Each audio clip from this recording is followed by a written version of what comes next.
What's going on YouTube? This is IPSec. I'm doing Nest from HackTheBox, and I really like this box because it shows the value of enumeration. Throughout this whole video, I don't think we throw a single exploit. We may decompile a binary to pull out a secret from it, but we're not actually using any exploits, which is pretty cool. You'll find out that 445 is open, and then you pretty much start what feels like an endless loop of enumerating the file share, finding some type of secret or good information, then going back to the enumeration phase. And what you find isn't always a password. For instance, one of the parts, you find a NotepadPlusPlus config file that shows the history of all the files opened, that contains a hidden folder that if you try to access that folder, you can. But if you didn't know the exact folder path, there's no way for you to get to it. So the whole box is a lot of fun. And the final step involves you decompiling a .NET binary to decrypt a config file. So just a bunch of just good enumeration. With all that being said, let's just jump in. As always, we're going to start off with the NMAP. However, we have to put a sudo on this NMAP, and I'm not exactly sure why, but if we just try nmap 10.10.10.178, it's going to tell us the host is offline. However, if we try it with last week's box, which is also a Windows box, both this one and last week is Windows, it will actually do the nmap scan. If we do a sudo, I'm just going to add a -v so we can see the open port as it finds it. We can see it indeed works. So not exactly sure why that's going on. Actually, wait 1 second. Nope, don't know why. I was thinking maybe like 80 or 443 was open, because if you look at Nmap's host discovery, and I got Firefox stuff up from the last video, I guess, but if we do Nmap host discovery, we can look at what order it does, and it was right there on Google. It's going to send an ICMP echo request, a TCP SYN packet on 443, and a TCP ACK packet on port 80. So all three of those didn't respond here, but they did respond here. I'm guessing maybe it's a firewall rule. Let's check Wireshark out real quick. So let's go on ton 0, and we can do nmap 10.10.10.178. See what's happening here. I know the font is small. Is this easy to change? Appearance, font and colors. Here we go. Let's go to 14. That should be fine enough. So we can see, sends 4 packets. We don't get anything back because the source is all 10.10.14.2, and the destination's all that. So we can see there's the ACK packet on 80, SYN packet I think on 443, but doesn't get anything. If we also doesn't send the ICMP. So I wonder if it needs root privilege to do ICMP. But let's do it on 10.10.10.169. And I'm just going, oh wow, that went instantly.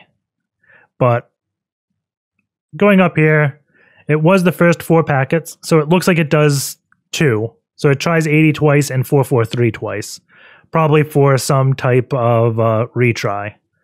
But we go here, 10.10.14.2 to 10.10.10.169, and we get a reset. So this is telling us, hey, the port is not open.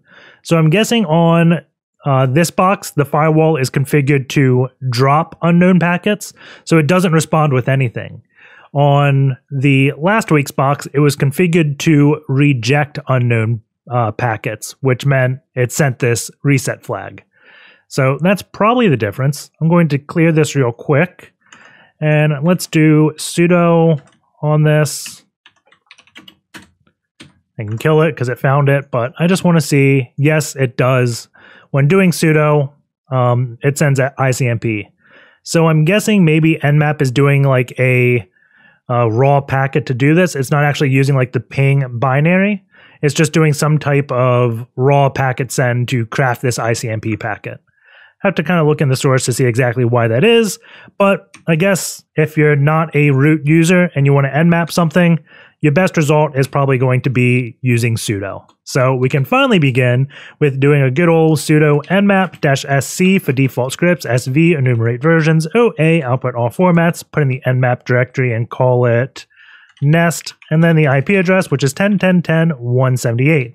can take some time, so I've already ran it. Looking at the results, we have just one port open, and that is 445, which is SMB. We can see some scripts run, nothing really too interesting. Clock skew, 90 seconds. Message signings enabled, but not required. And we get the date. So nothing too interesting there. But I am going to run a sudo nmap-p- to do all ports. -OA will do nmap nest-all ports 10.10.10.178, and let that one run while we go poke at SMB. So the very first thing I generally always do is run CrackMapExec against it. So CrackMapExec SMB 10.10.10.178, and that's just because I like the output that CrackMapExec gives without any information, without like usernames and whatnot. So it's telling us the host name is HTTP-nest, domain name is HTTP-nest. Doesn't mean this is a domain joined box. If this domain name was different than the name, that would probably mean it's domain joined. But the default domain on a box is either workgroup or just its own host name. Signing is false, and SMB version 1 is false. We can try like --passpol to see if we can pull the password policy without specifying anything, but I don't think we can. Other things we can do is like SMBClient to list the shares. So SMBClient-L, that's a capital L on 10.10.10.178. And I'll just hit enter for a password and we get all the shares on the server. Admin, C are default along with this IPC. So the unique ones are data, secure, and users. And I always like using multiple tools to see what the difference is. So we're going to do the trifecta here and switch it up to SMBMap and -H for hostname and 10.10.10.178. We see we don't get any response, but we got a response here. It's a little bit odd. Let's just try specifying a username that doesn't exist. And let's see what happens. Working on it, and we get some results. So I'm guessing if you don't specify a username, it's doing something weird. And if you do, it just works. CrackMapExec didn't have anything for the password policy, but this also does have a --shares module. So if we run that, we see it failed enumerating. So let's try the same exact thing that we did with SMBMap. We can do -u and just put a user that doesn't exist.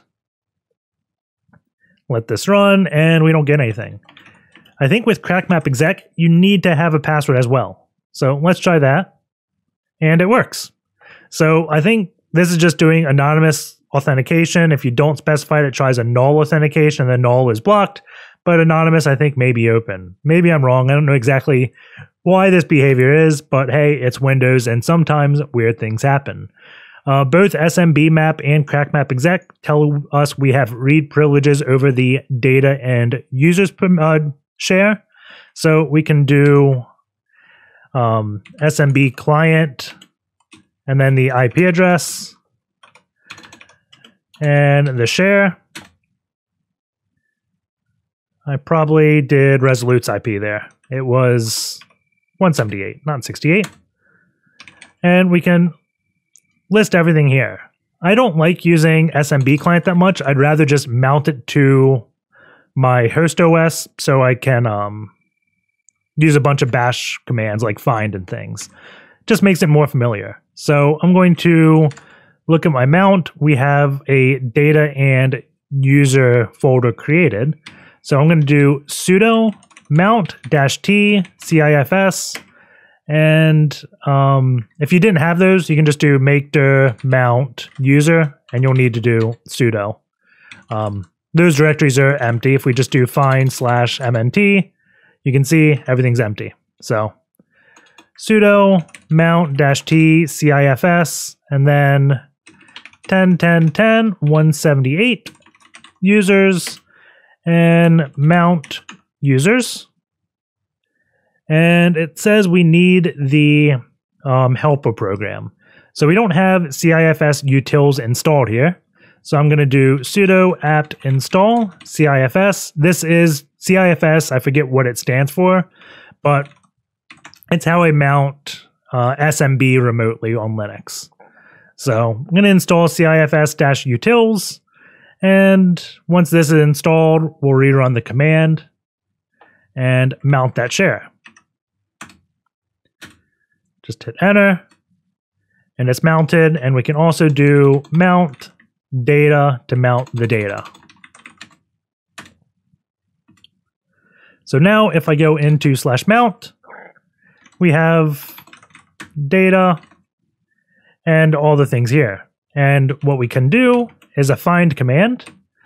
And I like doing -ls to see all the permissions of things, and -type F because I just want to show files. And we can see all the files in this. We do have two things, shared maintenance alerts.txt. And I don't think that type F worked actually. Weird. It is Windows, so weird things happen. Oh, it's already got a / to escape the space, so I don't want to put it in quotes. And we cat this and we see there's currently no scheduled maintenance work. So this file doesn't really have anything.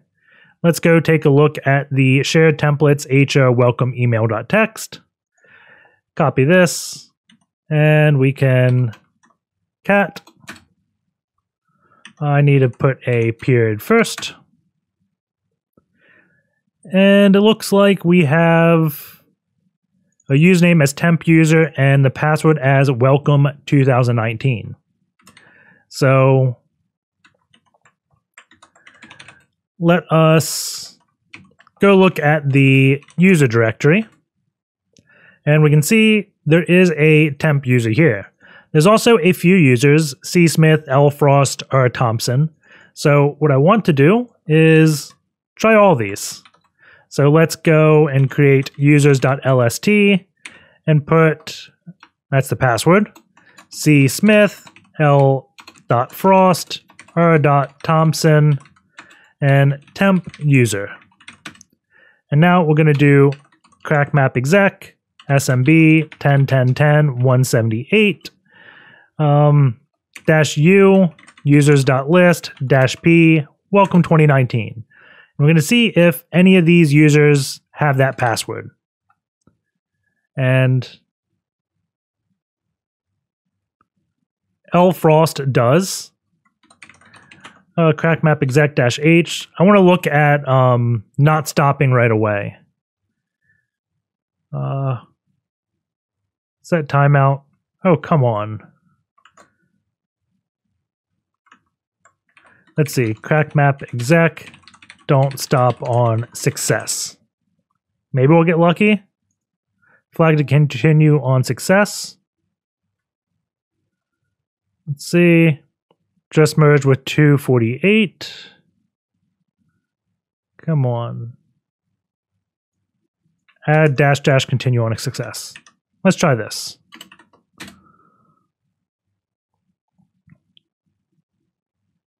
Success, success. So we got 3 users with this password. Lfrost, R. Thompson, and temp user.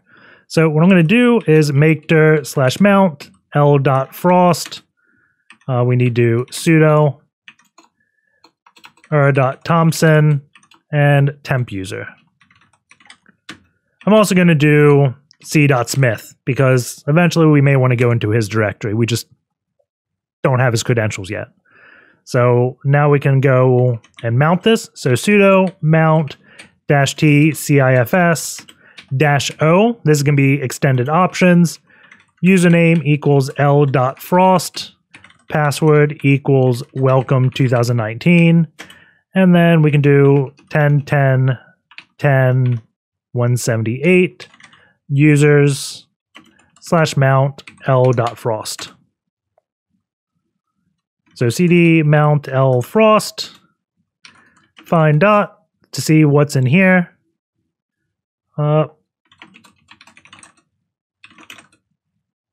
Permission denied to read Lfrost's directory. So it's weird, but I guess it's fine. I'm just looking at this. We can see it's mounted. Username is lfrost. So, okay. Let's try this sudo mount, and it was r.thompson, I think, next. Equals r.thompson. And I'm going to put the wrong password here. I want to make sure it, oops, it fails. Mount Thompson.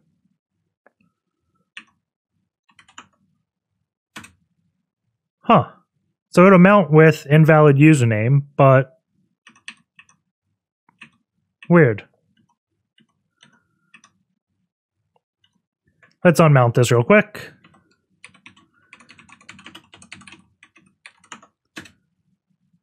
And instead of doing what we are, let's do SMBMap. -u r dot. One of these are invalid usernames. Like, these aren't local users on the box, but that's probably what's happening. Let's go. Where am I? Take a step back.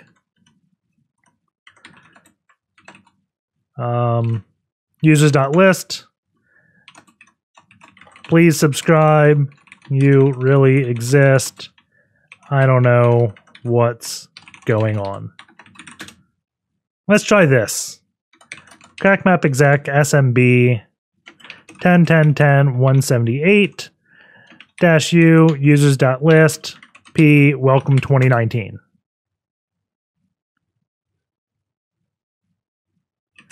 -- continue on success.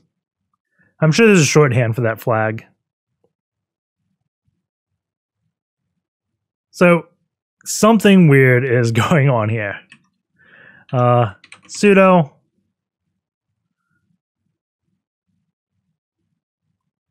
And that works as well. Okay, well, that is annoying, but I guess we can keep trying. So let's do that -o. So mount.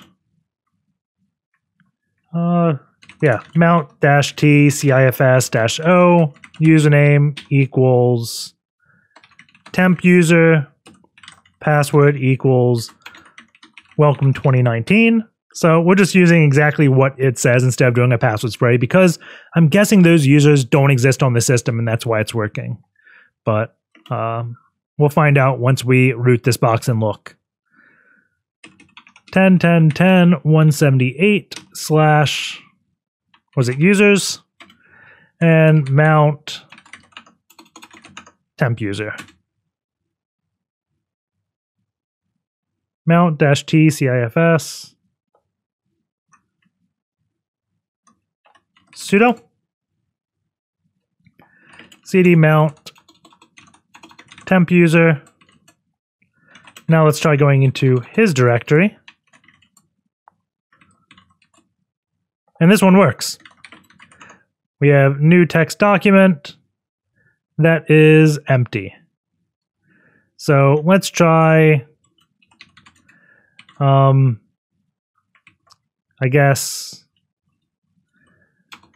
SMBMap -u TempUser. It's not case sensitive, but I guess OCD. Welcome 2019 10.10.10.178. And we can get out of that window. What else does this user have access to? So we now have access to the secure. So sudo mount secure. Sudo makedir. Sudo mount -t CIFS-O. Username equals TempUser. Password equals welcome 2019 10.10.10.178. Secure with $, mount secure. Let's go into this directory and just do find dot to see what's here. And it looks like we have permission denied going in everything. So we have the data mounted, and let's see what we have. What I'm going to do is find dot, and then direct it to HTTP nest, and we'll call this dir data anon.txt.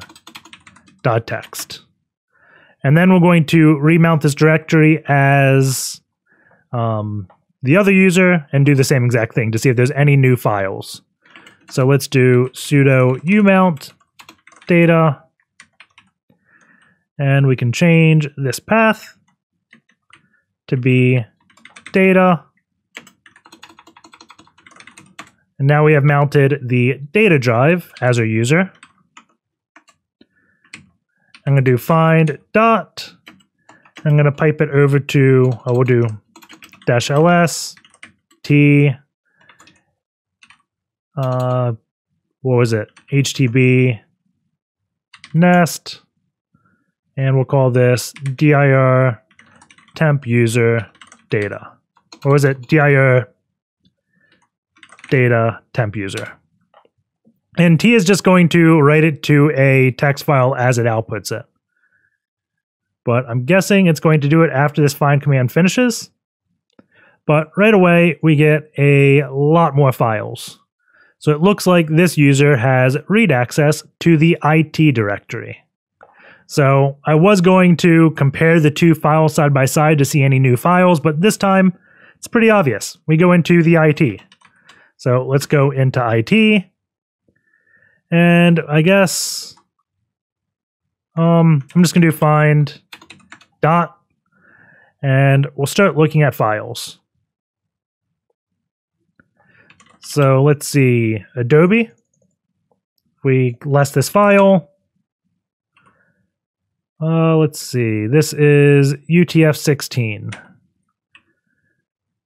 Wonder if we can cat iconv. Oh shoot. Is it -t ASCII? -f UTF-16 LE?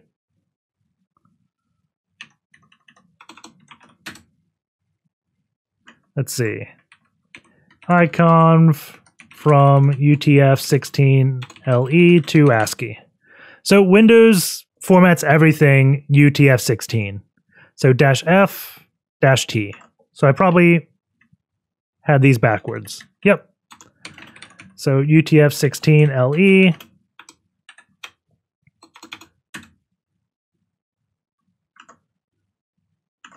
UTF-16 LE.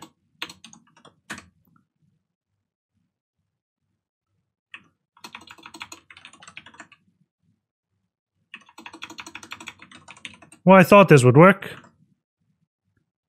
Doesn't look like it. From T, maybe UTF-8. There we go. So now we can read the file. So Windows does everything in 16 little endian, and Linux likes UTF-8. If we xxd the file, it may make more sense. So you can see it's using 2 bytes for every character. And we only want it to do 1. So if we go back up to do this iconv xxd, you can see it gets rid of that. So -f is from, -t is to. For some reason before I was thinking -t as target, probably because I was like in Metasploit a few days ago and that's what T meant. But yeah, T is to and F is from. So keep that in mind whenever we cat files. That was a lot of work and we didn't really get anything out of that. So I'm going to copy this iconv command. We can cat configs adobe stir and pipe it there and wonder what this does. Okay, we can view everything. And doesn't look like anything really is interesting in this Adobe directory. So let's try configs NotepadPlusPlus. So configs NotepadPlusPlus.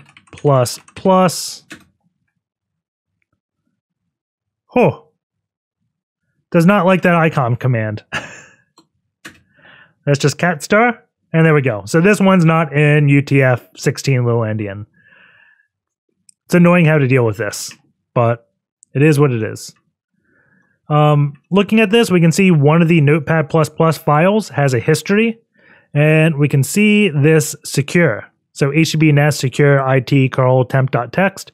So it looks like maybe the user C.SMITH was editing this file. Let's do that find command again. And I'm guessing that was maybe the shortcuts or a config. Probably config. Yeah, the history. So Notepad++ was used to open a few files. So let's take a look at this IT file. So it curl temp.txt. So let's do cd mount secure. And remember, this one had these 3 files. So cat it curl temp.txt. And no file directory. So if we do ls it curl, we do get a directory listing here. But if we do ls it, we do not. So we have permission to the curl directory, but we don't have permission to list the contents of it. So we can go cd it curl, find dot to list files, docs ip mmc, and we get a bunch of, I guess, source code. So let's look at ip.txt. Nothing there. mmc.txt. And just different MMC snap-ins. But there is that VB project directory. So let's do cp VB projects to HTTP nest, and I'm just going to do SMB because I think, is there any? Yeah, that's fine. We probably need -r, and -r is going to do recursive as folders. And based upon that name and looking at all the files in this find command, one thing is sticking out. We did have a RU thing, this RUScanner ruconfig.xml. That was after Notepad++. And you can see RUScanner is the source code of something. So let's look at this file before we go digging through that source. So cat this, oh, it's not escape, so let's put it in quotes because the path has a space. So cat this, and we get the username C.SMITH, some base 64, and I'm guessing this is probably going to be encrypted. So if we probably put this config into RUScanner, it'll probably output the decrypted contents. So what I'm going to do is copy this file. So cp, and we'll do HTTP nest SMB, and just copy it right there. So let's go cd HTTP nest, go into SMB, and I'm going to start up an SMB server. So in packet SMB server -SMB to support -user. We'll do IPsec and -password. Please subscribe. This will be called, I guess we'll just call the file share nest. And the path to the shared nest is going to be our current working directory. Permission denied. Let's just do sudo !! which is going to run the last command. And now we have our server up. The only thing we have to do is find out our IP address. So if config eth0 and our IP is 209. So I'm going to go over to commando and do 172.16.10.209. And we called the share nest. Is it going to mount? Okay. Password was, or username was IPsec. Password is please subscribe.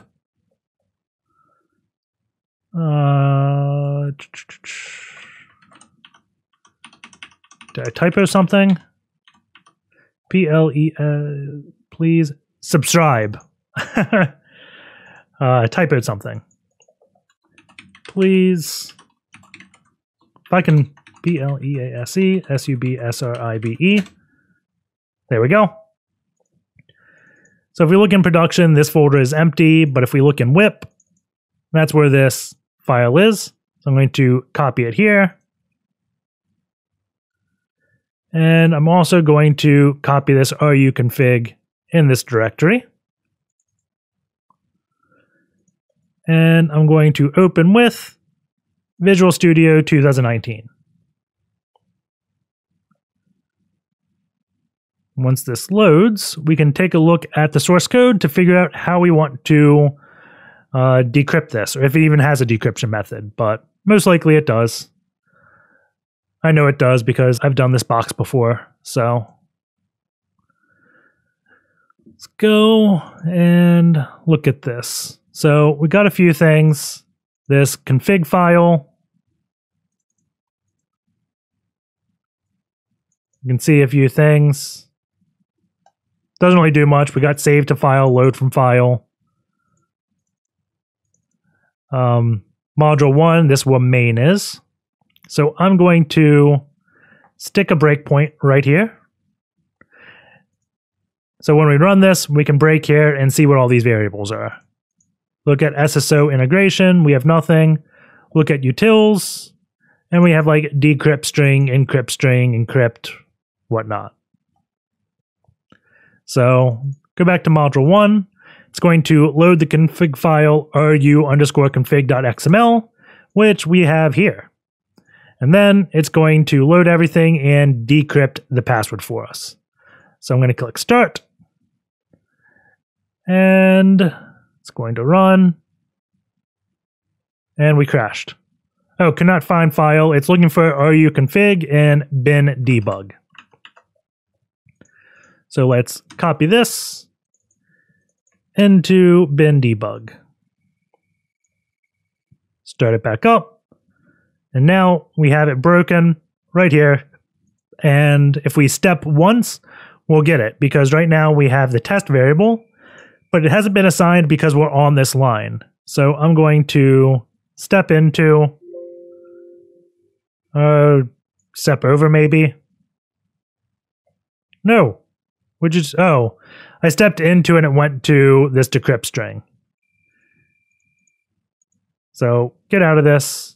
Or on this return, you can see the decrypted output is this. So let's go back here. We can go bin debug, edit. We'll just paste it. So if you did the step over right away, it would be down at that bottom, but we got it. Step into means you're going to go into the next function. Step over means you step over that function, you return after it, essentially. Let me copy that file out of the config, and then I will show you what I mean. So we were in SMB, CD, CP, let's do whip, RUScanner, bin, debug,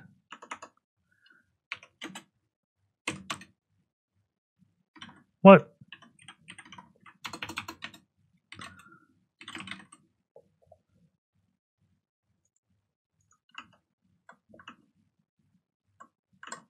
I guess we can, I think it's going to error if I leave that there. So let's return the config to normal, start it again.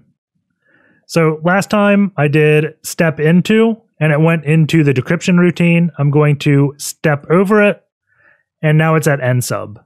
So we stepped into and it stepped into this. We can look at the password and it is right here. Oh no. Test, which is an object, click the down arrow and we can see the password right there. So again, let's start this again. Step into and we'll look at what function we return in. It will be decrypt string. So step into, yes. You can see we stepped into decrypt string, and then you just step over each thing. Else, now it's running this decrypt command. And that's where we were last time. So let's go back here. Can I create a text file? I don't think I can. Yeah, I can't. Edit. Paste. And let's see. I have it here.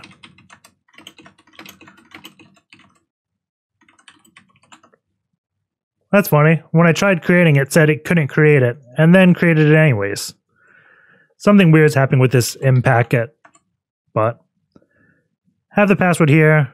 Let's try it with C.SMITH, since that was the username. So CrackMapExec, SMB 10.10.10.178-U, C.SMITH-P, that password. And we do have it coming back, but it doesn't say pwned, so we are not admin yet. So let's do credentials.text, c.smith, paste this, and the last one was TempUser, and welcome 2019, I think. It's taking a while to save that text file. Uh-oh. Something's going on in my box, but seems fine right this second. So how was I doing this mount? It's probably all these SMB mounts I have going on that's slowing me down. Let's stop the packet server.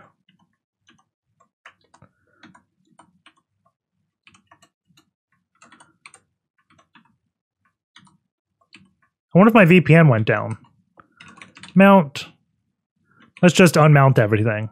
So for in find /mount, do sudo umount -f I. So this should go through that mount directory and unmount everything. But man, is that going slow. Ping 10.10.10.178. Oh, it's going through all files. I should have done like a max depth option. But it didn't mount everything. Sudo umount mount hello.frost. And that may be it. Okay, now everything's unmounted. And everything's going a little bit smoother. So the next thing we wanted to do was mount something with C.SMITH. So sudo mount -t CIFS-O username equals c.smith, password equals that 10.10.10.178/users, and then we wanted mount c.smith. So let's go into his directory, lsla, go into C.SMITH, and we can see user.txt and a folder HQK reporting. So we can go here, lsla, and we have a config backup.xml. So let's copy this, see what it is. Port 4386, and it's going in C:\program files HQK all queries. So we got this weird port. If we go back to our NMAP, less NMAP nest all ports. That port is open. So when we nmapped everything, we did find that one port. So NC 10.10.10.178. Sorry about that. 4386. We get HQK reporting service. And let's do NCAT. Ooh, not found. Sudo apt install NCAT. I just want to try the difference to see if NCAT behaves differently than NC. I know NC doesn't send the same like line break as NCAT and TELNET do.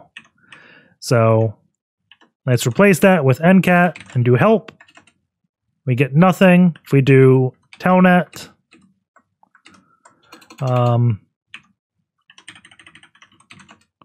help, and we get something.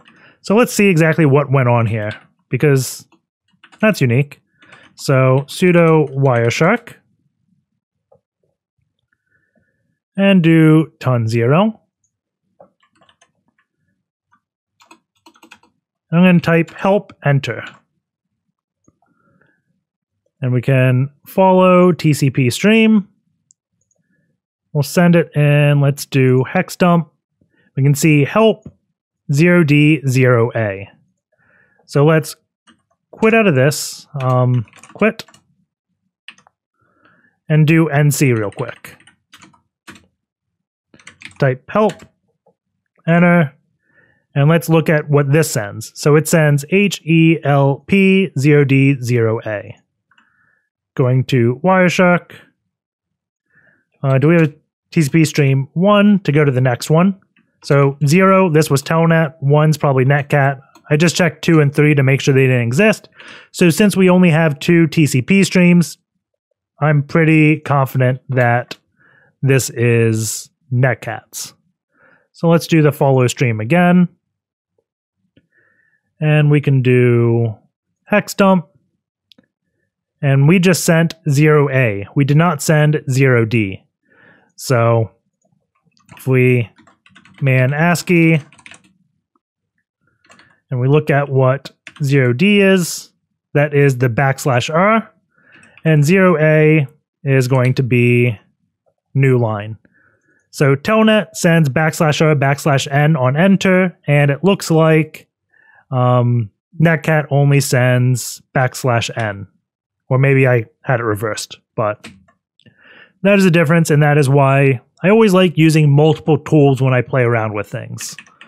Because everything has very slight different behaviors, and that small slight difference can make all the difference. So 178, and was it 4386? So we can look, we can do list, and set dir. Let's go up a directory, list. So list looks like it is going to be an ls command. Set dir sets the directory. So if we set it for like c:\\, or set dir c:\\, list, we can do that. So let's try set dir users list set dir administrator. Can't access. So this application's not running as administrator. It's probably running as service HQK. And also looking in the users directory, we only see TempUser. We don't see like C.SMITH. We don't see all those other users. So those may not exist. What are the options? List set dir ... list set dir service HQK. This just looks like to be the services user. So what other things can we do? Run query, invalid database, debug, and it wants a password. So we don't really have much more we can do here, it looks like. So let's keep poking around the user. So was it mount C.SMITH? I think that's where we were. Let's go in his directory. Back in this HQK reporting. We have this debug mode passwords.txt, but its file size is 0. So if we cat this, I forgot the beginning single quote. It's nothing. If we look at this directory, we can see there is a exe file in this AD integration modules thing. So let's go and grab this. So we can cp this to HTTP nest SMB. And then I want to look at this debug mode password thing some more. And the downside to doing mounting like I am, we don't have permission to see like NTFS extended attributes and things because we're on Linux, we're not on NTFS, we don't have that ability. The easiest way to do this would just be go on Windows, mount it, and do like a dir/a. But we're going to do this from Linux with SMBClient -u C.SMITH 10.10.10.178 users, and we got to get his password. We saved it already in credentials. SMB was it? Cat credentials.txt. Put this on my clipboard. Go into C.SMITH, HqK reporting, and we can look at extended attributes in SMBClient with the allinfo command. So debug mode password.txt, and this shows a hidden alternate data stream, ADS stream, as password. So we can just do git and then specify debug mode password.txt and then colon password.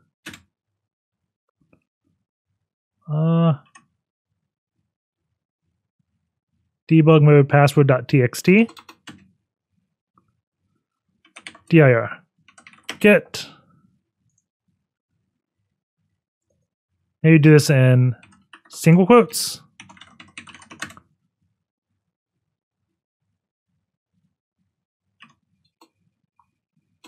It's not liking something.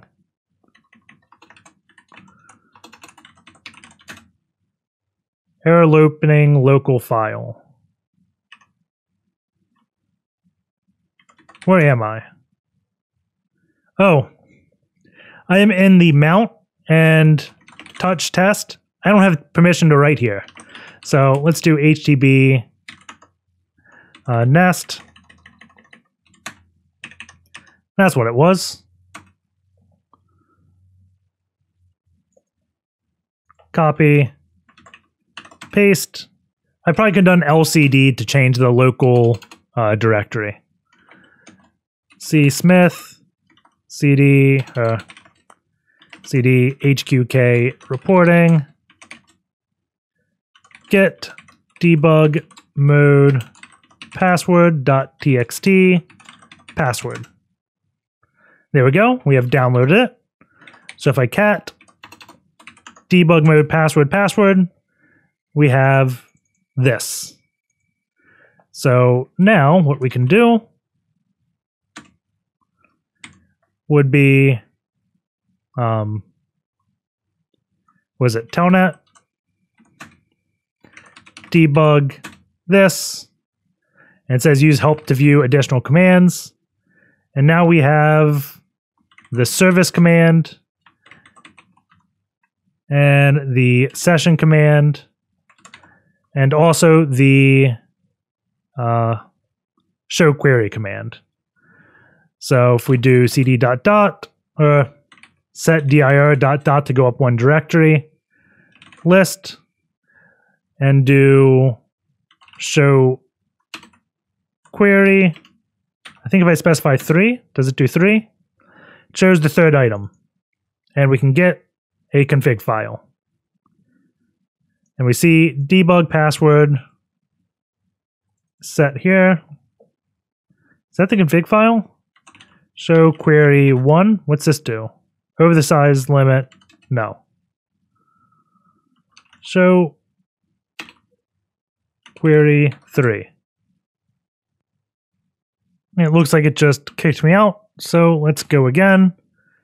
List, set dir, let's go up one again. List, and we can go into the LDAP directory, I believe.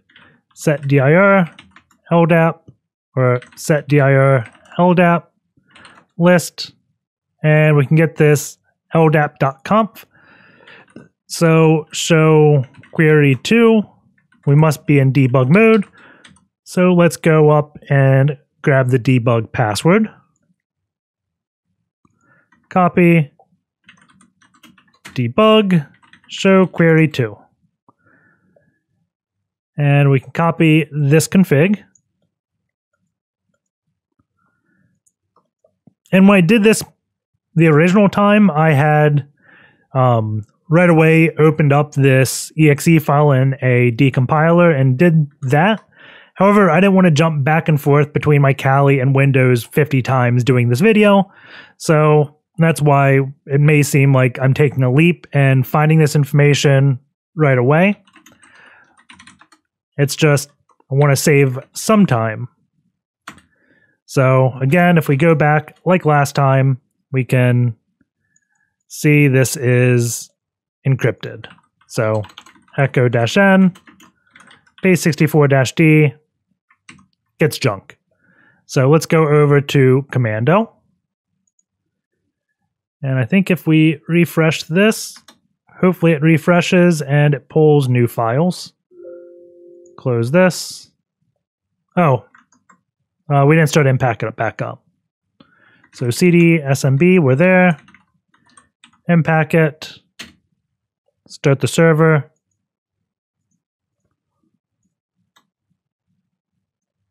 I know you can access it now. Don't lie to me.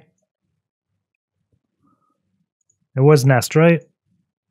Sudo nest. It's listening.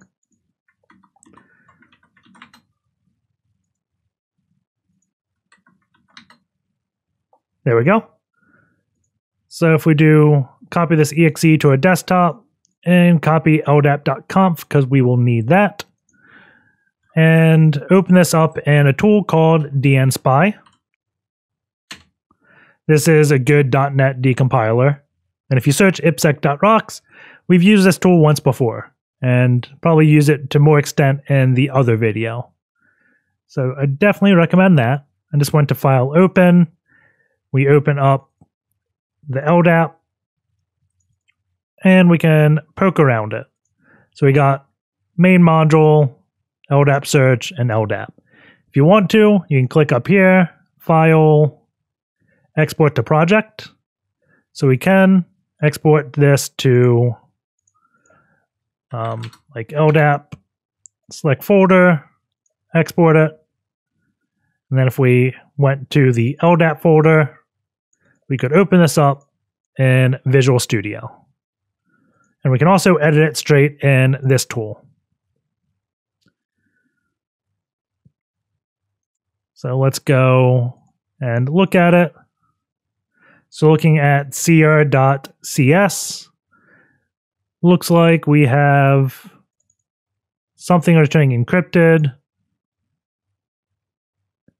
So this looks like the encryption module. Just based upon that, LDAP.cs looks like this can query LDAP to return usernames for something. Search settings, setting the domain, the port, username, whatnot. Main module. And we can see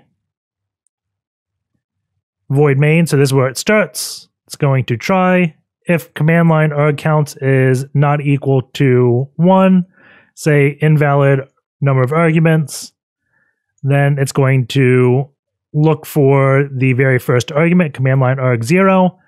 This is going to be the config file because if we don't do it, it says please specify a config file. Then it's also looking for this HqkLdap import.exe. If that doesn't exist, it's saying, please ensure the optional database module is installed. And then it begins reading the text file.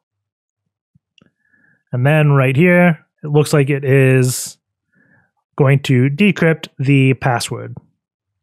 So I want to set a breakpoint right here. And let's delete a bunch of lines. So we can delete this whole if-then block.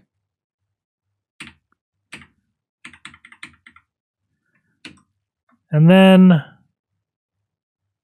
we want to say command line args. This is going to be, was it LDAP.conf? Was that the file name? Yes, it was. So let's try starting this and seeing what happens. We got build errors. Bunch of errors. So maybe it didn't like how we exported this. So what I'm going to do, close out of here. And we'll try editing it in DNSPY now that we have an idea of what exactly goes on. So I'm going to right click and do edit class. And we will just try printing the password. So we have console.writeLine here. We can do console.writeLine. The password is, and then console.writeLine LDAP.Password. The reason why I added the password is just so when we run this, if we don't see this print statement, we know we're not running the edited version. If this is a blank variable, then it wouldn't write a line, and we may not know if this is the right thing. So hit compile. 73, use of unassigned local variable enumerator.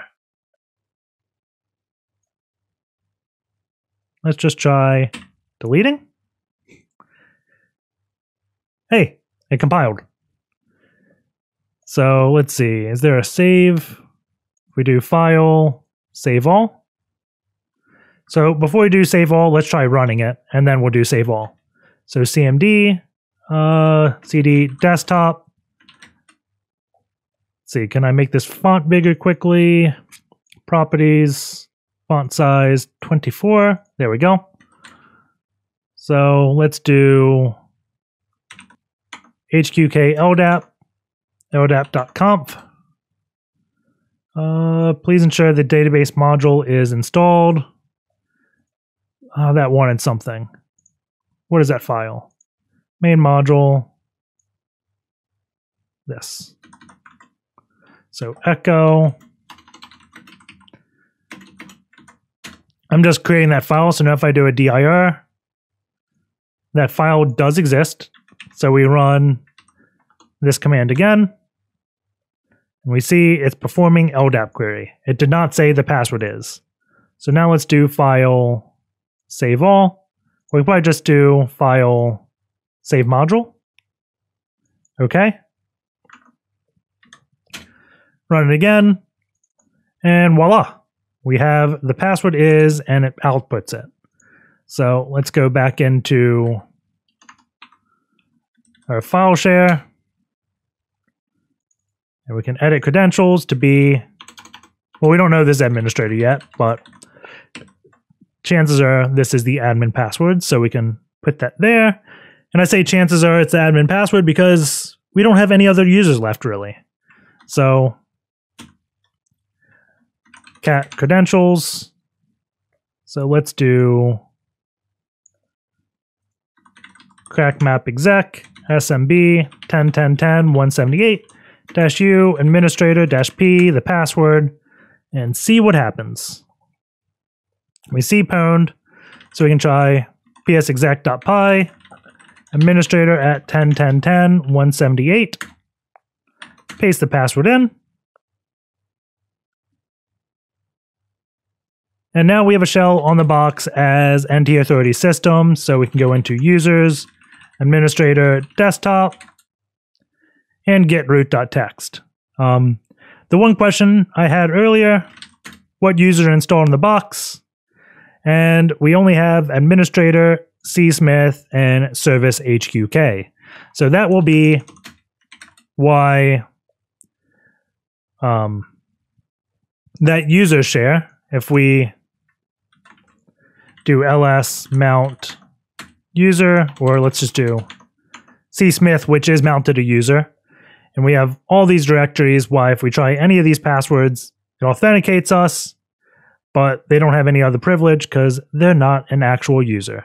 As to why CrackMapExec reports successful logon if you give it any invalid username, I actually have no idea. But yep, that is the box. Hope you guys enjoyed it. Take care, and we'll see you all next week.